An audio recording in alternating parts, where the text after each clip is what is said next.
Hi there and good evening and welcome to the Jim Bohannon Show from Westwood One Radio. We're at 1-866-50-JIMBO, 1-866-505-4626. Online you'll find us at jimbohannonshow.com. You can follow me on Twitter at Jimbo Talks. Jim Roop reports the coronavirus is leaving a fifth of Wendy's restaurants beefless. If you grew up any time in the 1970s, you may remember the Wendy's TV commercials that boasted the big beefy burgers in its restaurants, with an elderly woman asking in the ad to another fast food establishment, "Where's the beef?" Well, now many are asking Wendy's that question as coronavirus illnesses at several meat processing plants has slowed production to the point of temporary beef shortages, leaving 1 in 5 Wendy's with only chicken on the menu in several states. McDonald's says it's not having any shortage issues, and we've not heard from Burger King. Jim Roop, Los Angeles. And with that, we will talk a bit about this in this coming portion of the program. 1-866-50-JIMBO, 1-866-505-4626. We are joined by Damian Mason, entrepreneur, farmer, businessman, and one who can give us some thoughts about just how serious is a potential coronavirus-related meat shortage. Good evening. Thank you very much for being with us. Well, thank you for having me on, Mr. Bohannon.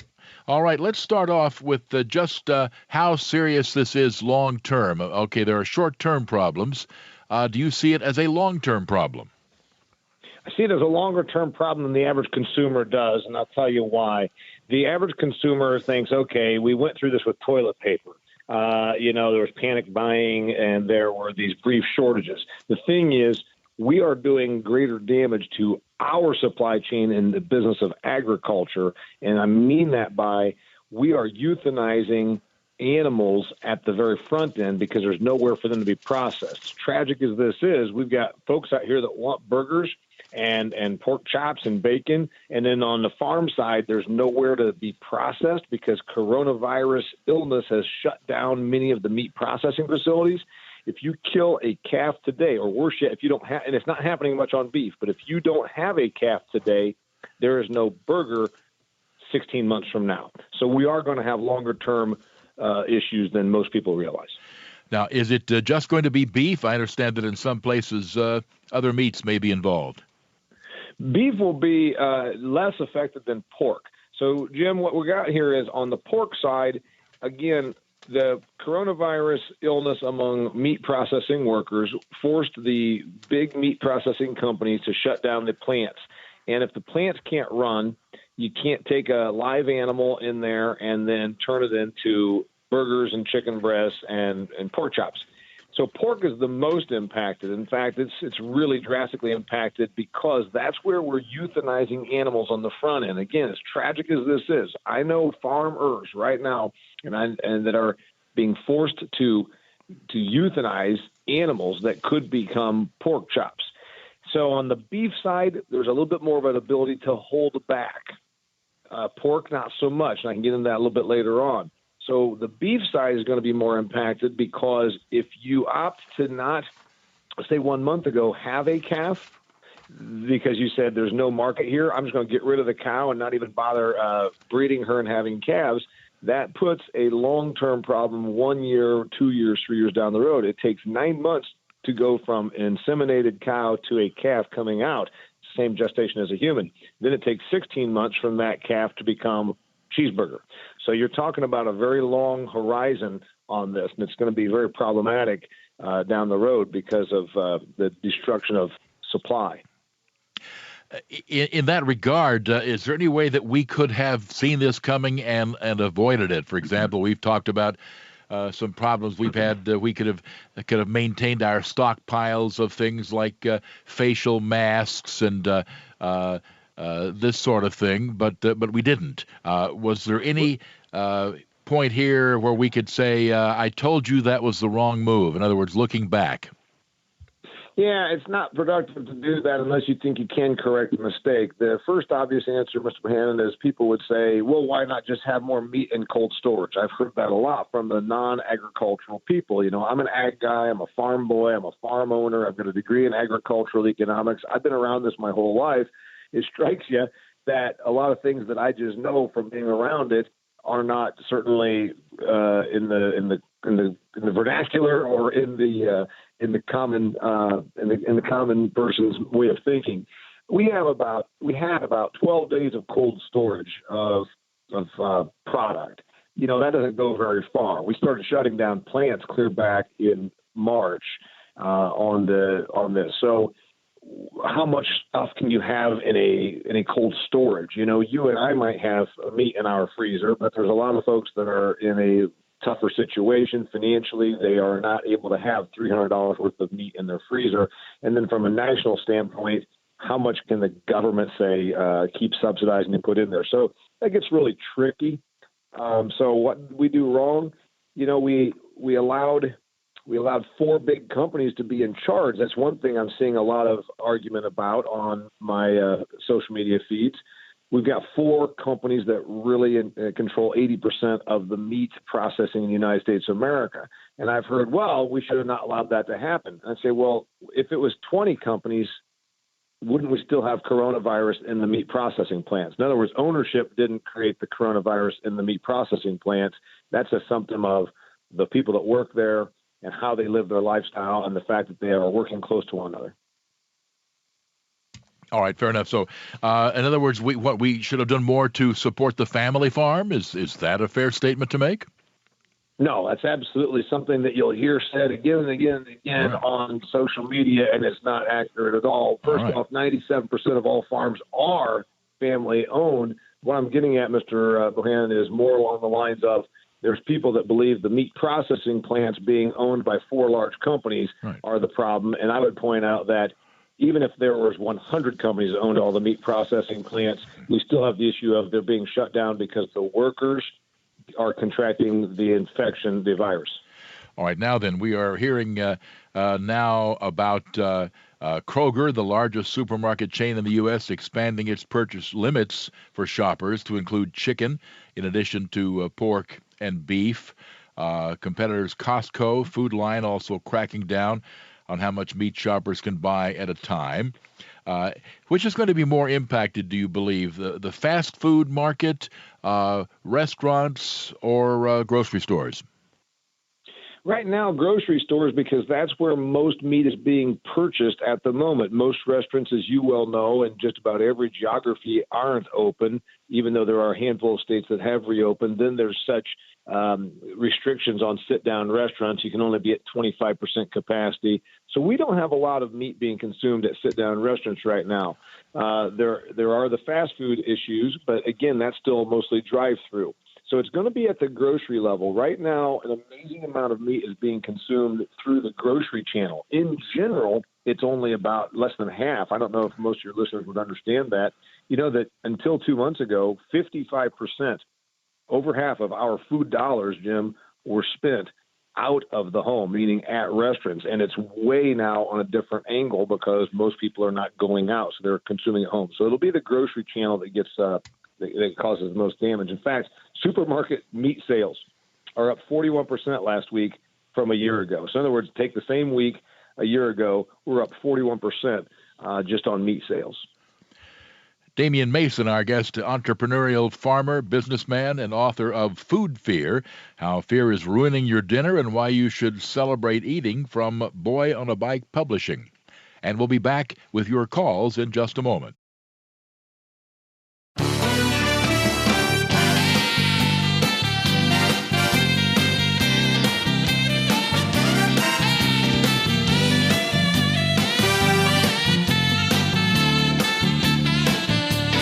Welcome back to the Jim Bohannon Show. As Damian Mason as our guest. His website is his name, DamianMason.com, DamianMason.com.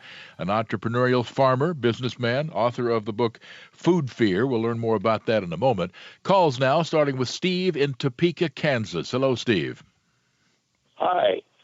Yeah, I live in northeast Kansas, and I see cattle out all grazing and stuff all the time when I'm on the highways. And what I was wondering was, it seems like such a waste to just have to euthanize these animals. It seems to me, I'm wondering why they can't be continue to feed them and keep them on the range, or there's got to be other ways to deal with this issue. And I was also curious, during World War II, we had food shortages, and we had to provide food for the troops overseas and stuff. And I'm sure they ran into refrigeration problems and all kinds of situations like that. And I'm just wondering if the government could get involved. Maybe they could store in refrigerated tractor trailers. Well, let's let our guest respond to that very notion. We'll start with that one of the issue of storage. You would think that there would be, I guess, frozen food storage capacity somewhere. I guess the question would be, whose is it? Yeah, there's plenty of places. If you look, drive down Main Street, all these restaurants have walk-in coolers that are probably sitting there empty. So how you're going to take something from a farm and put it to there is where the problem arises. I think the man's name was James. I want to make sure I'm getting this right. But to our gentleman caller there in Topeka. Steve, so it's not a matter of that. Pardon me? It was Steve, but go ahead. I'm sorry, Steve. So, Steve, the issue would not be that there's no storage. So fractured. You're not talking about a place where you can take 40 truckloads, 40 semi-loads and dump it off in one place. So there's refrigerators around. It's not as though there's just one massive place in every state that could occupy this. But the real issue, again, is the processing. So Steve asked the question, okay, you drive down the road, you see a cow out there. Well, we're not euthanizing much in the way of beef, because you can do more holding back with them. You can find some open range. You can find some pens to hold those animals in. But you're talking about a tremendous amount of money also. Let's just say you have every day the number of animals that go through processing is remarkable. It's hundreds of thousands of animals per week on beef. Where are those animals going to be contained? And then also, who's going to feed and water them? And every day that you're holding them, you're not getting paid for them. Remember, this is a business. That's the issue. On pork, you can't just do this because there is no space. The pork industry is such that a piglet comes out of a sow. That's a mama sow, a mama pot pig. And then the piglet suckles. And then she moves, the piglets are moved into a nursery. And then from the nursery, they go into what they call a finishing barn, where they get fed to become pork chops. That pipeline is seamless and constantly refilling itself. If there's no room to process pigs at the end, we continue feeding this, and then we have nowhere to go with them. So that's the issue. You can't just take...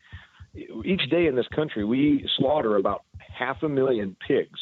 So if you take 100,000 out of the capacity by closing down processing facilities, that's a lot of animals we got to find room for, and it's just not room for them. In other words, you don't have a barn in your backyard, neither do I, where I can take hundreds of thousands of pigs. And neither does the Department of Agriculture, unfortunately.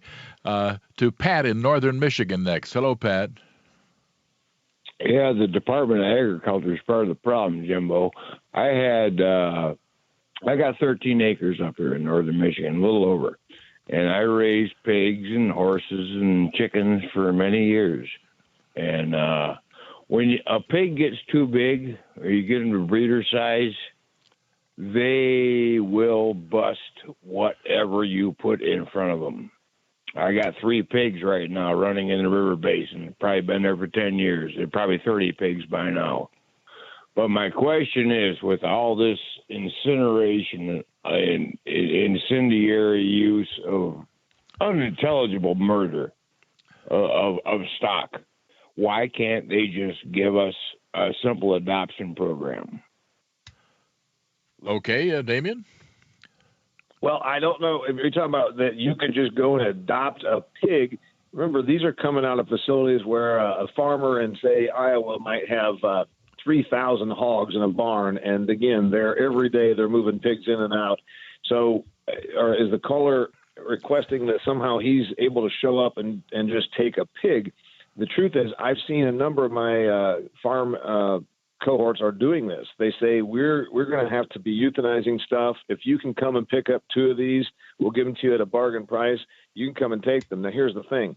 Most Americans are so far removed from their food system, Mr. Bohannon, they don't know what to do with. You give them a 280-pound pig that's ready to be turned into pork chops and bacon. What do they do then? If you are the average American, you wouldn't have a clue what to do. I mean, of course not. I would not have a clue what to do. I mean, so certainly I'm from a farm and I'm a hunter. I know how to process and cut an animal. But even then, I don't have a smokehouse to turn it into bacon. I don't have meat slicing equipment the way an industrial facility would have. So it's a pretty far-fetched idea that you think that we could just give everybody a fat pig. Yeah, the issue to all of these things that are being brought up is who would do it, and that's key. I wanted to ask you a little bit about your book, Food Fear, how fear is ruining your dinner and why you should celebrate eating. More, please. The book Food Fear, I began writing this thinking, is this for my agricultural people? And it dawned on me within the first few pages of typing that this was for everybody who eats, which of course is all of us. And I really appreciate you asking me, Mr. Bohannon, because it dawns on me that we have a lot of disconnect, as even some of your callers are pointing out, and all of your listeners are probably wondering, because I've heard this thought, well, why can't they just hold on to those pigs? I'm like, because this is a business and because there's no room. And we got this whole supply chain, but there's other stuff that a lot of our consumers, Mr. Bohannon, don't fully get. And they end up being fearful because of their lack of agricultural information. So I wrote the book for everyone to eat. And I tackle all sorts of things like, you've been told the horrors of GMOs. Well, here's the truth. You've been told that everybody's becoming a vegetarian, and that's just not true. That's obviously why we have now such issues, because people are hoarding beef. So I tackle all those things in here, from fads to fear to food police, to people like Michael Bloomberg that decided that nobody should be allowed to have more than 16 ounces of soda. And I also talk about the future, what's going to happen. And so it's a book about the business of agriculture, food production, and it sheds a lot of light on things that most folks probably have heard discussions on and had confusion. Yeah, Food Fear from our guest Damian Mason, published by Boy on a Bike Publishing. Here's a call from Pat in northern Michigan. Or did we just talk to Pat? We did. This is Kim in Shields, Michigan. Hello, Kim. Hi, Jim and Damian. Mm-hmm. Mine was the same question as the first caller, Steve, why you just couldn't leave them in the field longer for like 3 months or 6 months. But you answered that. You said you can do it with cows, but pigs it's a lot harder. But the other thing is there's small meat processors, like here in Michigan, there's farmers that raise their own pigs and slaughter them, and there's deer processors. Could you sell, before you euthanize these large animals and bury them, could you sell them at a discount to one of these meat processors, and at least they'll get eaten? I mean, it's just as bad as the tart cherry farmers up in Traverse City. When the prices drop low, they dump tons of cherries. Right. All right. Now, we've got about 30 seconds for our guest to respond. Damian?